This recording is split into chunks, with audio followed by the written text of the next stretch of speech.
యాదగిరిగుట్టలో భక్తులను విస్మయానికి గురిచేస్తున్న సంఘటన. ఆలయ విశిష్టతను తెలియజేయడానికి ఏర్పాటు చేసిన ఎల్ఈడీ స్క్రీన్లపై ప్రైవేటు వ్యాపార ప్రకటనలు ప్రసారం కావడం భక్తుల ఆగ్రహానికి కారణమైందే.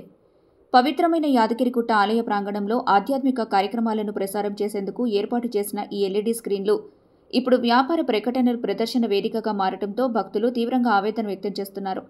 గతంలో ఆలయ అభివృద్ధి కార్యక్రమాల భాగంగా 4 ఎల్ఈడీ స్క్రీన్లను అప్పటి ప్రిన్సిపల్ సెక్రటరీ శైలజారాణి ప్రారంభించిన విషయం తెలిసిందే. అయితే పవిత్ర స్థలంలో ప్రైవేట్ ప్రకటనలు ప్రసారం కావడం భక్తి వాతావరణాన్ని దెబ్బతీస్తుందని భక్తులు అంటున్నారు.